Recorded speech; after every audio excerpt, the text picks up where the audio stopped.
Welcome everybody to episode 17 of the Craft Life podcast. We're here with another exciting episode for you. Today I'm here at the legendary Sons Brewery here in Dania Beach, Florida. Three Sons, the brewery is actually retrofitted in a spacious 11,000 square foot 1940s warehouse not far from the Fort Lauderdale airport. Inside of here, you got the ceiling's about 30 foot high. Super clean, super modern, and this place is freaking dope. If you haven't been here, you definitely need to come and check it out. So I'm super humbled and grateful to chop it up here with the founder of this amazing spot, Corey Artanis. Did I get that last name right? Yes, sir. Yes, Awesome. sir. Man, so what's up, brother, man? Thank you for joining us today. Thank you for letting me come hang out with you right before you guys open and stuff like that. And I'm just super stoked to basically get to chat it up with you, man. Absolutely, man. It's good to see you. So on this episode, kind of different. Usually we talk about marketing and branding right off the jump. But this time we're going to be taking a 360 look at Three Sons and Corey's start into the craft beer industry. We're not going to be focusing on marketing and branding per se, but we're going to have a couple of topics about that. So let's get in it. And basically, if you haven't heard about Three Sons or Corey, you're definitely the truth. Just a little small fun facts about him. His brewery's the truth. He's been brewing for over 10 years. Is that correct? Yes, started brewing in 2006. Oh, okay. So you've been brewing for a hot minute, my man. Yeah. You won a bunch of medals, voted #1 brewery by several publications. Tons of great stuff about him and his brewery. So I'm so freaking pumped to, jump on here and hear about your journey. So let's get into it, my man. Cool. All right, so let's discuss how you entered the craft beer scene. What were you doing before, and what led you to Three Sons? And why did you pick this location? I know that's kind of a loaded question, so let's just go ahead and start from the beginning. All right. So before I was, when I first started, when I moved down here, I started home brewing in 2006, and I was working I actually moved down to South Florida to become a firefighter. So Mad respect, man. Yep. My brother's a firefighter for Miami-Dade County, and he became a firefighter in 2005. He told me to come down because they're going to be doing some hiring. So I moved down here, and I went to the fire academy immediately, Coral Springs Fire Academy. Oh yeah. And then after I graduated from that, realized that there's not much fire in South Florida, and most of it's all medical calls. So did my EMT with Florida FMTI. I did that, and after I graduated that, did my paramedic with FMTI, and so then this was around 2007. Where the housing crisis was, and all departments froze their hiring, and we all remember that time. Yeah, so there was once they opened everything back up for hiring, there would be like maybe 10 positions available, and you had like 1,000 guys who were all certified and applying for positions. It was pretty crazy. Yeah, it was definitely one of those oversaturated positions at the time. So yeah. Unlike the police department, fire department, you can go through a fire academy where before you get hired. Versus police academy, you have to be hired. So that was. I ended up getting a job at a private ambulance company, American Ambulance, and they had a contracted position at Joe DiMaggio Children's Hospital. So I was lucky enough to get that. It was like that position. It was a permanent position. I really didn't have to run calls outside of I had reported to and from the hospital. Mm-hmm. So it was kind of like felt like I worked for Memorial Regional and Joe DiMaggio. So I did that, critical care transports for the hospital. So I drove an ambulance. We would go out, pick up kids that were higher level acuity at other hospitals and bring back to our hospital. I'd go out with like a respiratory therapist and a nurse. Gotcha. Depending on how sick the kid was as well, we go out with like physicians and physician assistants, multiple nurses, and I ran those calls for the PICU, the NICU, and the ER. We would go out. So I did that for like I want to say 6-7 years. Okay. All the while I was home brewing. Nice. Yeah, and kind of would experiment with different styles of beer on the nurses and bring them all my stuff. And what was your favorite beer to brew there at the time? Or style? At that time, well, one of my most proud ones was the pumpkin spice latte. Okay. So that was like the nurses would flip out come, fall pumpkin spice latte season. Yeah. And so it was cool. I had already brewed pumpkin beer, and I was like, man, what could I do to turn this into like a pumpkin spice latte? So I added milk, sugar, and vanilla to the pumpkin ale, and of course a ton of coffee. Nice. So it was one of my babies. One of the beers I was most proud of. Kind of put me on the map as well. Every time I poured that, people would go bananas. That's awesome. But yeah, so I did that. That's what I was doing before I left to get a job as a professional brewer. Nice. And you also left out a little important fact that me and you got in common. You served 4 years in the greatest army in the world. Yes, sir. So we're out of that, man. Yeah. That's awesome. So, all right. So then you're home brewing. So what was a trigger that said, I need to do this professionally? It was after the second year that we went to, actually it would have been the third year at Hunapoo. So the first year we got invited to pour at Cigar City's Hunapoo Beer Fest. We poured, had great response. It was all like word of mouth. People were like, yo, go check out Three Sons. So that was really cool. Second year, we were like one of the more anticipated breweries to be pouring. That year, they did the People's Choice Awards, and we won first place for best beer and first place for best brewery. Nice.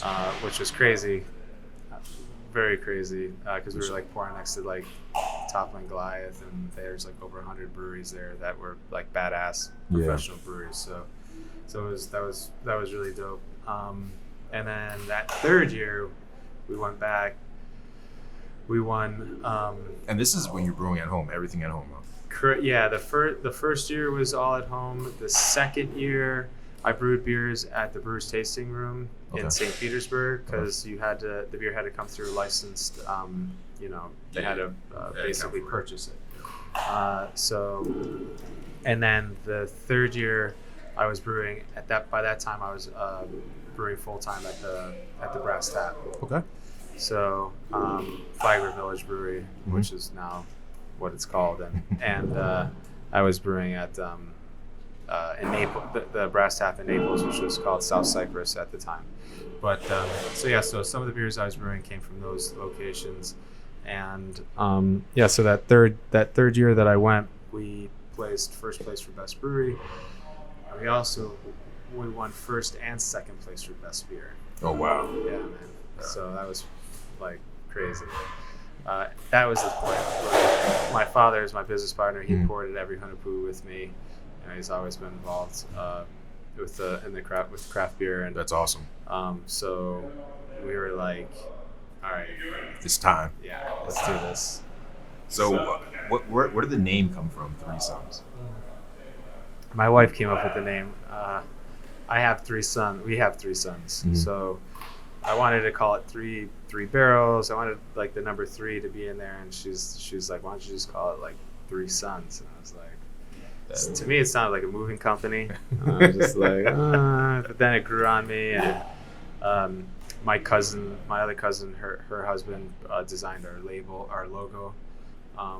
And then my other cousin used to design all of our labels, so nice. It's very family oriented business. Oh man, that's dope. That's really dope. Didn't even know about that. So we heard a little bit of your background. Heard how you guys started this. Why did you pick this location? I wanted to be. I was into craft beer, obviously, as a home brewer. Used to drive all over the place. There was really no craft beer in Florida when I moved down here. Like Cigar City wasn't open.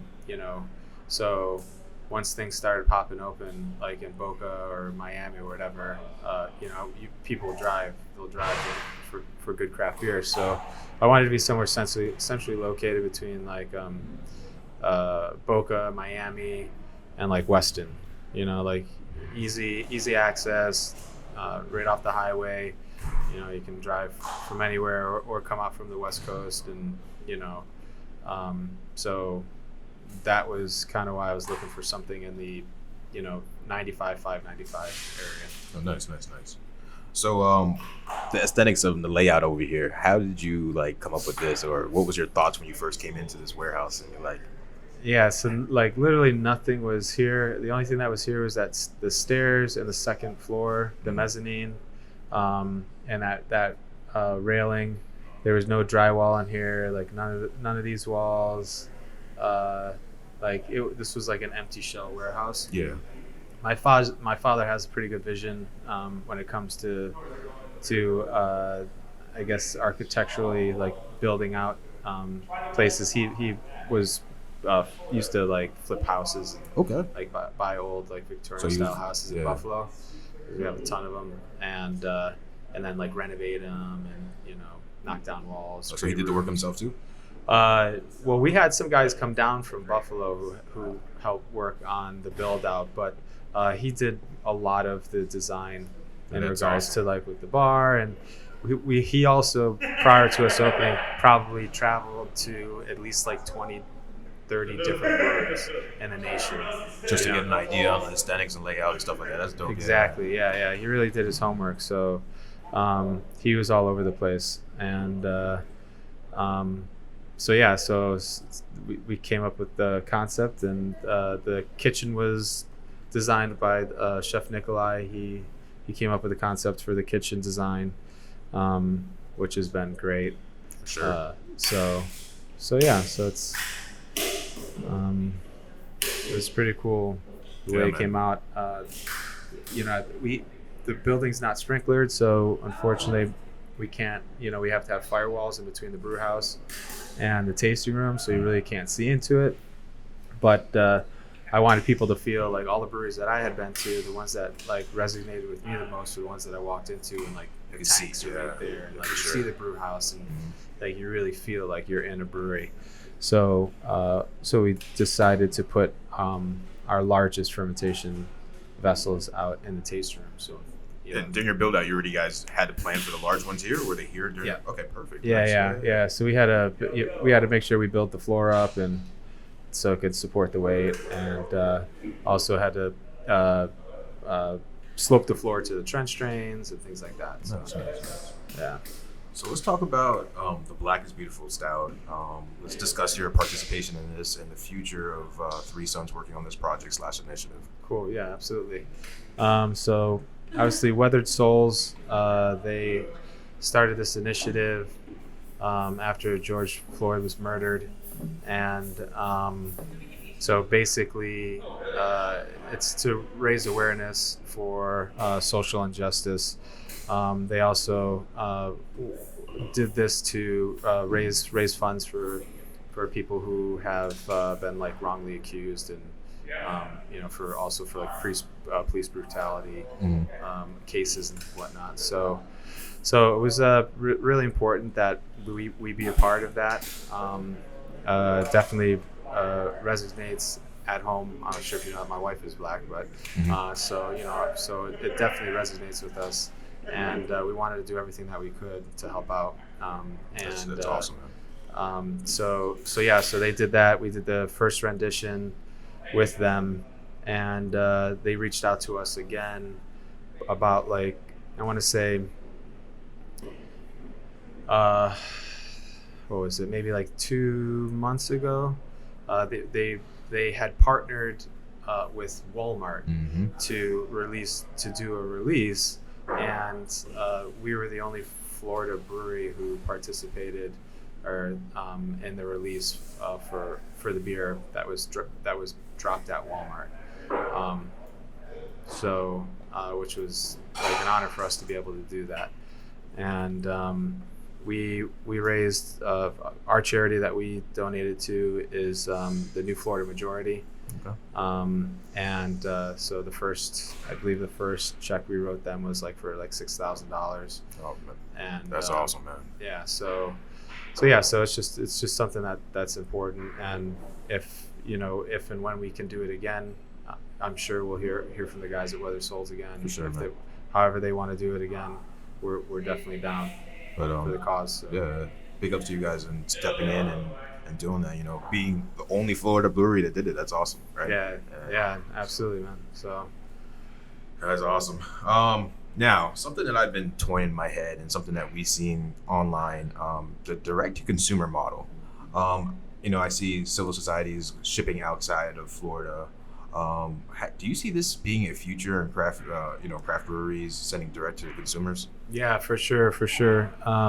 We was just talking about it yesterday as well. So we're trying to get our ducks in the row to do that. One of the biggest hurdles is like the compliance from city to city and state to state, and like each municipality and everything like that. There's different laws.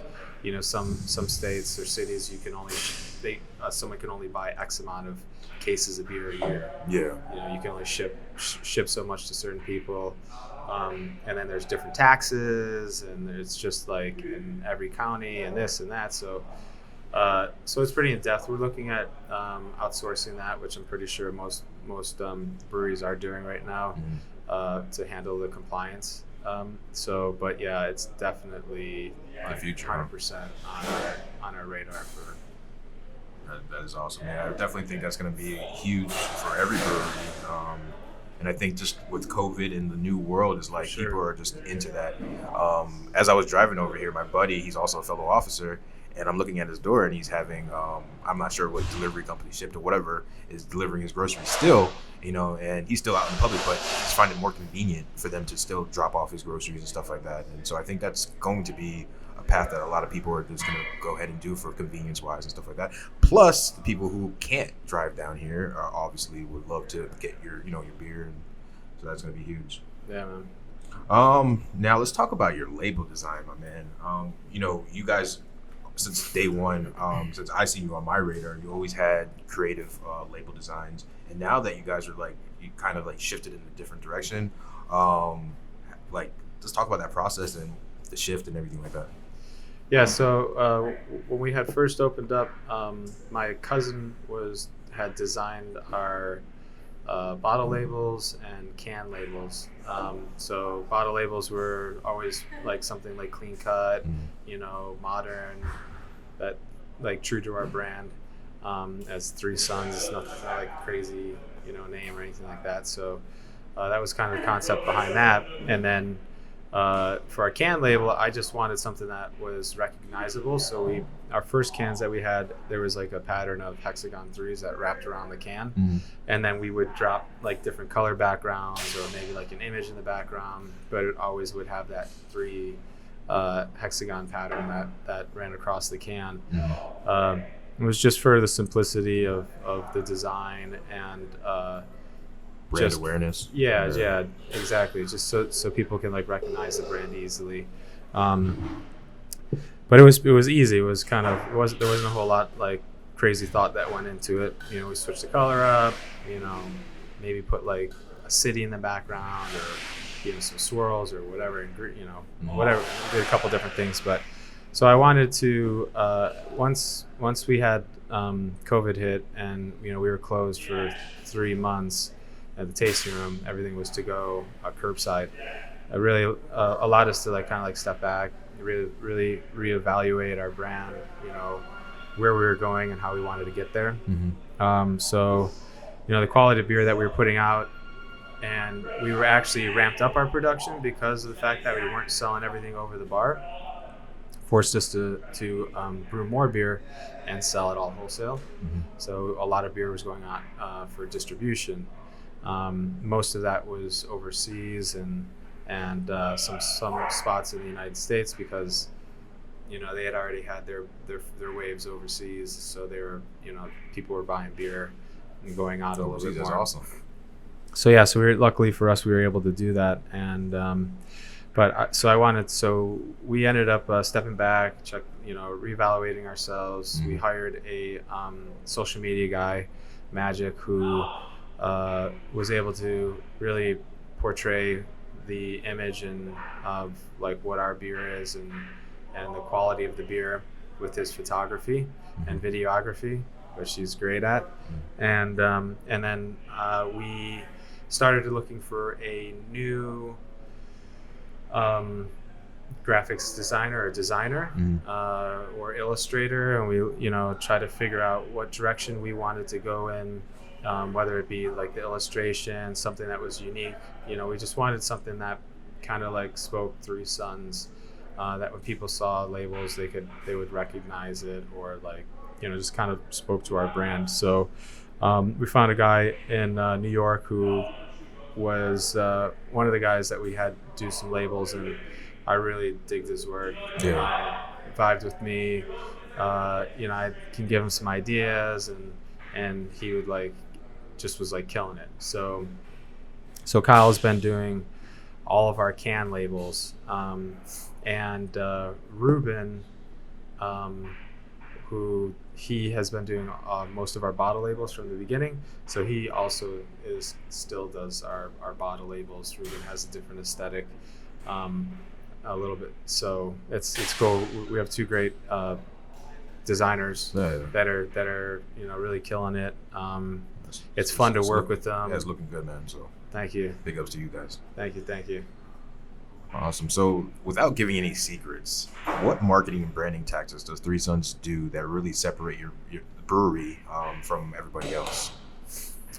I mean, I don't know if it's marketing or branding secrets. I mean, obviously you got to make good beer. For sure. So I think the quality of our beer has been great. We've been doing it for a while as well. So we kind of have that going for us where, we're in that OG, South Florida group of brewers who've been putting out beers, quality consistently. I think that helps a lot. Just keeping people excited. Yeah. You gotta. Everyone wants to try some new stuff. Everyone wants to try something cool and unique. Don't go crazy on bottle releases and dropping like thousands of bottles. People love to have something that's unique and harder to get. Support locals. Trust me, when I'm on Osner, you guys sell out in like 2 seconds. I gotta have like the best internet connectivity. That's awesome. The Osner thing has been great for us. And then we every once in a while we'll hold some bottles back, and we'll do like silent release drops at the brewery for like locals and stuff like that. Nice. Which is great. Originally we used to just do drops here, and of course the COVID thing, carboshed that whole deal. So, so I mean, there isn't anything I would say. Just stay true to who you are, what you want to do, and that kind of exudes through your marketing. I mean, you guys are producing consistently good products, and your marketing is on point. I just think that the overall 360 of it just makes you guys, stand out. So. Thank you. Yeah, we're working on our merch. That's our new thing right now. So we it's been tough. We're still a startup company. We've been open for 2 years, just this past March. Yeah. And 4 months of that we were closed. So so we're still trying to dial in, evolve, and get our footing, and and there's a lot of aspects of the business that we could do a whole lot better in, and we're trying. So merchandise is definitely one of them, but we'll get there. Nice, yeah, for sure, absolutely. So we always talk about beer, but let's talk about the food you guys craft here. Last year you guys were featured on Guy Fieri's Diner, Drive-In, and that show, Triple D. Triple D's. Super cool. Let's talk about the experience, because it's awesome that you guys are always showcased. I mean, there's tons of publications out there for the brewery and the beers and everything like that. There are also things about the food, but just to be featured on Guy Fieri, that's awesome. So let's talk about that. Yeah, that was really dope, man. I had gotten an email from the Food Network, and that's crazy, right? When that thing pops in, you're like, "Oh, I got a Food Network. What's up?" Yeah. You're like, and then, you once in a while you'll get emails, and then a lot of times you're like, "Is it like marketing? Or they want you, to pay for a commercial or something? So I was like, okay, I don't know what this is. I forwarded it to my father and Connie. Who was handling handles a lot of our like HR and back of the house social event coordinating, planning, things like that. Nice. So I sent it to them, and they were like, yeah, no, it's legit. Like they wanted to, they were interested in checking us out to see if we would be a good fit for their show, for one of their programs. And so we had to like send them recipes and story and this and that and everything, and they get all that information, and then pretty much put it on Guy's desk, and he decides whether or not he wants to come and do the show. Nice. So they really liked our story, the three sons, father and son business, and craft beer, our awards that we got and everything like that, and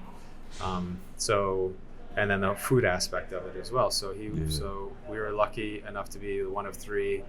I think there was like 27 restaurants that they had in their scopes, and so we were one of three, which I think we were the only one of the three that ended up getting put on the show.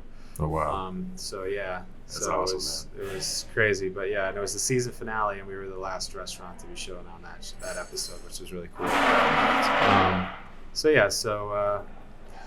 was cool. It was like a whirlwind of 2 days. The film crew came in. They filmed for like 12 hours, 10, 12 hours each day for like a 8 minute clip. Right? Yeah. That's how it goes. So yeah, it was cool. Guy was really, really cool dude, man. Down to earth. Just he was like talking like one of your boys. For sure. He wasn't like he was just like, he was funny, cool, chill. Loved the food. Was like told off camera, was like, yo, you got something good here. That's awesome. It was great. It was really cool. So to be mentioned for that, man, that's big ups to you. Thank you. So let's talk about the future. What's the future of Three Sons? Oh man, It's big. Future. Yeah, we're currently we're looking to expand. Yeah. We're looking for. We'd like to own our own property. We're leasing here.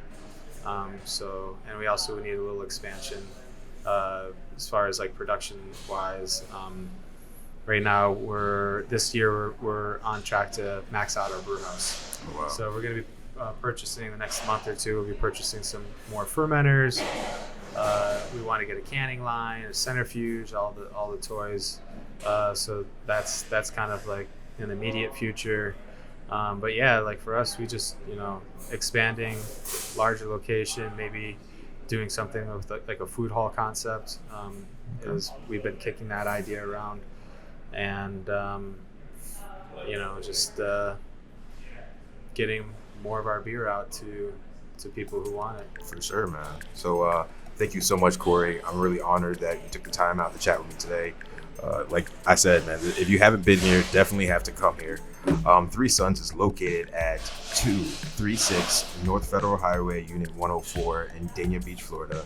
Their website is 3 sonsbrewingco.com. You can find them on Untapped at 3 Sons Brewing Co, Facebook, the same, and Instagram. So to wrap this up, Corey, are you down to send us off? Yes, sir. All right, let's do it, my man. So to the craft beer, to the craft life community, keep supporting your local craft breweries. Peace and love. We out.